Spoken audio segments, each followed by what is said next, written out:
Many years ago, when I was working on my PhD, we had a group project, and my classmate accidentally deleted our project. He was trying to move some files from one place to another, and in Linux, the command for move is mv, but he accidentally typed rm and deleted our project. And I had gone to the bathroom when he had done this, and when I came back, all hell had broken loose. He was on the phone trying to ask some people who were knowledgeable in this area how to recover a deleted file, and we frantically looked for a solution. And then I remembered I used to have a habit of being a pack rat. Well, I still do. And I knew that I had recently printed out the project, and it was amongst my stuff at home. So I raced back to my apartment to look for those papers, and in the process I cleaned up my apartment. My apartment used to be a disaster, and I cleaned up the place, and I found the paper, and we eventually recovered everything, and I think our project became even better because we had a chance to look over some things that we had not realized before. Okay, when I first bought my car that I'm driving right now, Mitsubishi Lancer, I'd just gotten into a serious car accident, and I had resolved to never get into a situation like that again. I didn't get treated very well by the other driver or by the police that had responded to the accident, and I hate to go into the details there. But the bad treatment made me resolve to never get into a situation like that again. So I started to review what caused some of my previous car accidents and other near misses. I mean, aside from two accidents I got into, there were plenty of near misses. And I came up with two things that caused me to have car accidents. Number one is I daydream while I drive too much. Both of the accidents I got into involved me daydreaming behind the wheel. I still have a habit of doing that. Sometimes I daydream when I'm walking as well, and I almost get hit by a car. I not long ago I was daydream. I almost got hit by a car one time because I was daydreaming about. I was living in Bellevue at this time, and I was daydreaming about how people could walk on the streets of Bellevue while staying 6 feet apart, because Bellevue was very populated. And I started to daydream about this Pac-Man kind of game where people have to stay 6 feet apart on the streets of Bellevue. And I almost got hit by a car. The car probably stopped within 6 feet of me when I was daydreaming about this. Okay, so daydreaming was one problem. The other problem I used to have is that I would make a wrong turn, get lost, and then get confused, and then be upset. I used to get really upset about being lost. I just hated having to waste gas looking for directions and stuff like that.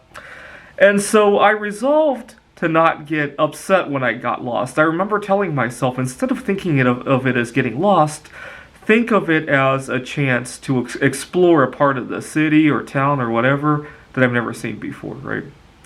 So a few months after getting the car, sure enough, I make a wrong turn in Redmond.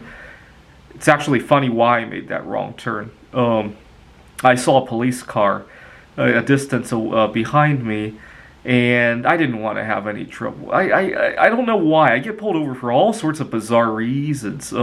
Sometimes I park somewhere where people conduct drug business and the police want to take a look. Sometimes I'm driving too slowly because I'm looking for directions. I get pulled over for all sorts of crap. And I just wasn't in the mood for that kind of stuff that day. So I decided to turn right. Just so that I could be out of the way for the police to pass me. And then I realized I couldn't turn back. And I remember telling myself, okay, this is not the time to get upset because this is a time to explore a new part of the city. And I get out of my car and I discover a place that I'd never seen before. It was a shopping center, and there were a few stores I've never seen before, and that was all good. At the beginning of the COVID-19 crisis, I was upset that I couldn't go see my girlfriend anymore. She lives with some elderly family members. And instead I went to take some long distance walks, and my favorite restaurants were all closed, and I tried a new restaurant, and I like it. It's a Thailand kind of cuisine, and I was able to. They cook everything from scratch. I was able to find something that didn't have cause me problems. I have dietary restrictions, and I made some new friends there.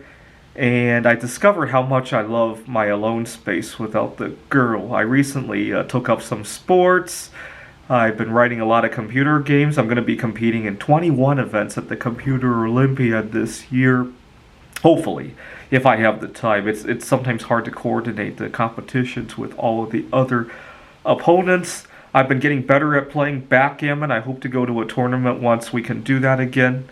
Well, I guess we could online, but I want to go to a face-to-face tournament. Kind of defeats the purpose to play backgammon online. Backgammon feels like a social activity for me. I mean, if I want to play backgammon online, I might as well be playing the strongest AI in the world, right?